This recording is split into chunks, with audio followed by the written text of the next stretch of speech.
এনেকৈ অধ্যয়নৰত অবস্থাত সুশিক্ষা দিব তাৰ কাৰণে একটা সুবিধা পাইছে।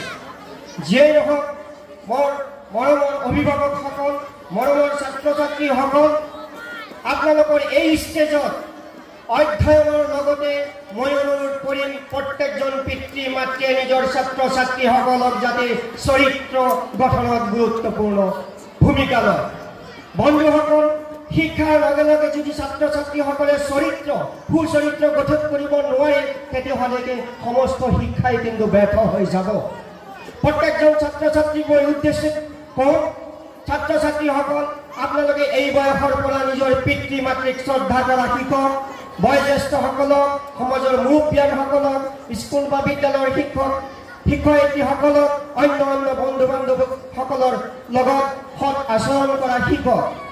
শ্ৰদ্ধাৰ ছাত্ৰ ছাত্ৰীসকল, আপোনালোকে জানে যে প্ৰত্যেকগৰাকী ছাত্ৰ ছাত্ৰী বা মানুহৰ জান্নাতখন নিজৰ মাতৃৰ ভৰিৰ তলত জান্নাত আৰু নিজৰ পিতৃ হ'ল জান্নাতৰ দৰজা। আখিৰাতত যদি জান্নাত বিচাৰিছে তেতিয়াহ'লে আপোনালোকে নিজৰ পিতৃ মাতৃক খুব বেছিকৈ শ্ৰদ্ধা কৰক, সন্মান কৰক। তেওঁলোকৰ দায়িত্ব আপোনালোকে আগন্তুক জীৱনত প্ৰতিষ্ঠা লাভ কৰি নিজৰ দায়িত্ব যাতে সুচাৰুৰূপে পালন কৰে তাৰ কাৰণে মই অনুৰোধ কৰিছোঁ। বন্ধুসকল, আপোনালোকে জানে এজন ছাত্ৰ বা ছাত্ৰীয়ে সুন্দৰ যদি ফলাফল দেখাব লাগে তেতিয়াহ'লে তাৰ পৰিৱেশটো কিমান সুন্দৰ হ'ব লাগিব। আপোনালোকে জানে পৰিৱেশ কেনেকৈ হ'ব। এখন সমাজ, এটা পৰিয়াল, অভিভাৱক, ছাত্ৰ ছাত্ৰী, শিক্ষক এই আটাইখিনি মিলি এটা পৰিৱেশ হয়।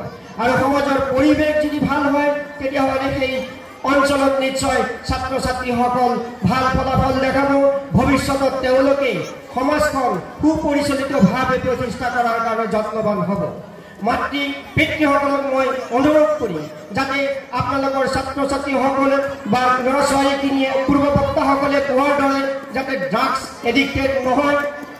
সমাজত যিখিনি নিচাযুক্ত দ্ৰব্য আছে সেইখিনি সেৱন কৰাৰ প্ৰতি যাতে ধাবিত নহয়, যাতে মোবাইল দেখাৰ প্ৰতি যাতে বেছি এডিক্টেড নহয় তাৰ কাৰণে সতৰ্ক হ'ব। অধিক মোবাইল দেখা বা দেখিলে ছাত্ৰ ছাত্ৰীসকলক ভৱিষ্যতত ব্ৰেইন টিউমাৰ হোৱাৰ যথেষ্ট সম্ভাৱনা থাকে। আৰু তেওঁলোকৰ এই বয়সৰ এই মূল্যৱান সময়খিনি যদি মোবাইল চাই যদি নষ্ট কৰে তেতিয়াহ'লে তেওঁলোকে অধ্যয়নৰ পৰা নিশ্চয় বিৰত থাকিব। গতিকে ইয়াত থকা অভিভাৱকসকলক অনুৰোধ কৰিছোঁ, আপোনালোকৰ সমাজৰ পৰা এই যে যিখিনি নিষিদ্ধ সামগ্ৰী বৰ্তমান খুব বেছিকৈ প্ৰচলন হৈ আছে সেইখিনি যাতে প্ৰচলন বন্ধ কৰিব পাৰে তাৰ কাৰণে আপোনালোকে অহৰহ চেষ্টা কৰক। বন্ধুসকল, অতি দুখৰ বিষয়, যোৱা 16 তাৰিখত গৰৈমাৰী ব্ৰহ্মপুত্ৰ ভেলী একাডেমীৰ এই ধৰণৰ এখন অনুষ্টুপীয়া অনুষ্ঠান চলি থাকোঁতেই ফুলকুমলীয়া 19 বছৰীয়া লোহিত হুচাইনক মুক্ত এনেকুৱা এখন অধিৱেশন চলি থকাৰ সময়তে মুক্তভাৱে এজন দুষ্কৃতীয়ে হত্যা কৰিলে। খুব দুখ লাগে। আমাৰ এই নতুনকৈ গঠন হোৱা চমৰীয়া সমষ্টিৰ হত্যাকাণ্ড খুব অবাধভাৱে হৈ আছে। ইয়াৰ কাৰণে দায়ী কোন হ'ব?